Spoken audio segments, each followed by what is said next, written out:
Yo guys, what is going on? It's your boy Fxtch here, back with a brand new YouTube video. And in today's video, I'm going to be telling you guys why arena mode. So literally, Fortnite, I can go to it right now, right here, change this right here, Fortnite arena mode, whether that's solos, duos, trios. I'm going to be telling you guys why it's actually not good. It's a bad thing to be playing, and why you're playing this and just can't seem to improve. Now we are going to get straight into this, but before we do that, if you go ahead to enjoy this video in any way, shape or form, make sure to drop a like for me. Also subscribe with post notifications turned on, therefore you never miss an upload just like this on the channel. It would really mean the world to me. You know, we are trying to hit 100k subscribers before my birthday, which is February the 1st. We do not have long whatsoever, so you will help me achieve this goal right here. Also, it takes 2 seconds, it's completely free, and you can always unsubscribe later down the line. Just give me that chance. Now hopping straight into this, the reason I'm making this video is actually because of a TikTok I seen, so I'm kind of just almost magpieing what I seen from that TikTok and just bringing it out to you guys, you know, pushing it out to a wider audience, and in turn that should help you guys, because that morally is the goal here, to help you guys improve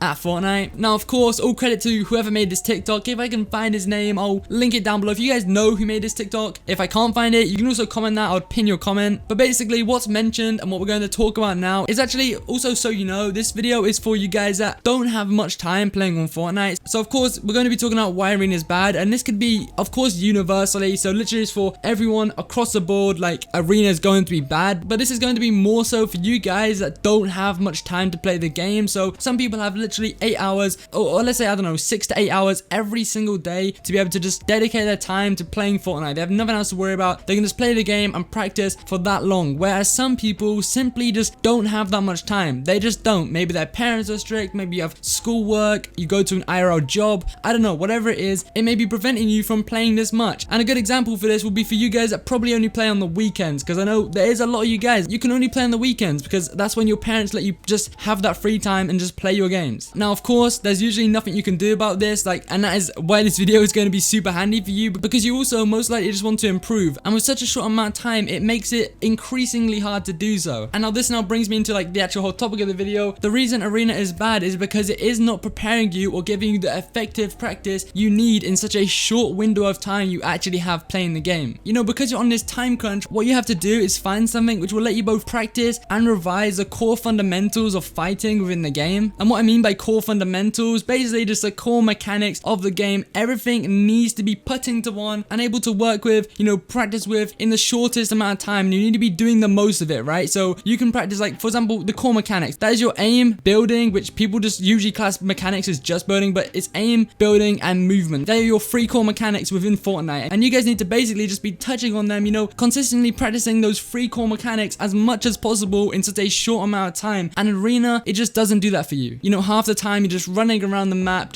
you probably fight off spawn, which of course is great to practice off spawn fights, maybe mid-game fights, end-game fights, that you can do that all in arena. But the problem is, most of your game, you're just gonna find yourself running around doing absolutely nothing. And guess what? That is not practice. You're just running around the map. It's completely pointless. It's a waste of time, and I know it's a part of the game and that will happen, like, it's inevitable, but it's also a huge issue when you have such a short amount of time to practice. You want to be practicing the most. Arena's just not doing it because, again, you're running around as much, and that time you run around a map, like, it's probably 10 minutes. You're probably in one game running around for just 10 minutes alone. Those 10 minutes could go to something completely different, where you actually are working on those mechanics and you are actually just fighting. Now you guys may be thinking, how can we do this? What exactly can we play which is going to shorten and condense the time in between fights, you know, allow us to effectively practice more consistently? Now it's super simple. Just play a lot of creative, and what I mean by that is not just cranking, not just freeboarding on your own. Of course, bro, that's not fighting. You may be practicing your building, those mechanics, but scrap that. Play zone wars or realistics. They are so good to practice within. You know, you're playing against different opponents, like real players, so you can practice in that sense. And assuming you're playing on your own, so a 1v1, you're just literally playing. There's like no time in between. You'll get a kill, and if you die, you just go into the next round, you move on, and you just keep fighting and fighting. You're almost always doing something, which is super good. It's not only keeping you proactive, but it's also super stimulating to what you're trying to achieve here, and that's making the most of your time and using all these free mechanics along the process. And that's exactly what you're doing, right? You're aiming, of course, you're shooting, you're building, and using your movement. Like, Zone Wars is meant to be more or less a simulation of end games. That's where everything's so hectic, it's crazy, so many people are coming at you from different directions, and that's where you can really practice and put your skill on the line. And also, may I point out, this also allows you really to work on your piece control in particular. The meta right now is literally just piece control. Everyone's becoming gods at piece control, and that also links to reading your opponents. That's the best place to do it. Zone Wars are realistic, you know, you're constantly fighting again, the time in between fights is not a lot at all. You're always doing something, and that means you're doing more, you know, of reading your opponent. You're doing more piece control. You can practice that more proactively. That's basically what I'm trying to get at here. But yeah, guys, there really isn't much more I need to talk about today. I don't want to have this video to be dragged on, stretched on any more than it needs to be. If anything, I've made it more complicated than it needs to be already. But to dumb it down for you, if you got to this part of the video, simply if you are on that time crunch, play more zone wars, play more realistics. It significantly cuts down that time in between games and also in between fights. Like, of course, we know in between fights, but even in between games, I didn't even mention that. But you're literally waiting like 5 minutes between each game to actually ready up, you know, matchmaking to the lobby, be in the pre-game lobby, like spawn island thing, and then jump out your bus and land. That's like 5 minutes you're wasting right there, plus the 10 minutes as you're running around the map doing absolutely nothing. All I'm saying is that time could go elsewhere, and that's exactly what you're doing it. Of course, still play arena. You don't want to just completely throw arena out of the picture. You want to have almost a perfect balance of each. That's how you get the most effective practice. But what I'm saying is zone wars, realistics, they're super efficient, and you really should just take more advantage of them. But yeah, if this did help in any way, make sure to drop a like for me, subscribe, all of that good stuff. Let me know in the comments down below. Actually, let me know in the comments down below, how many hours do you play a day? Can you play daily? Like, that's even if you guys can play any hours a day. I think it might be better if you let me know how much you can play a week, because for me, I realistically could put so much time into this game, but obviously that goes into like content creation and stuff and all my other social medias, but I really don't play the game a lot. But I know some people can literally dedicate hours, like so many hours a day, and I also know some people that, and you know, the same margin as who this video was guided to, like some people can only play like 2 hours on the weekend. That's absurd to me. I couldn't imagine that. But yeah, I keep going off tracks. Hope everyone has an amazing day. It's been Fxtch, and yeah, peace.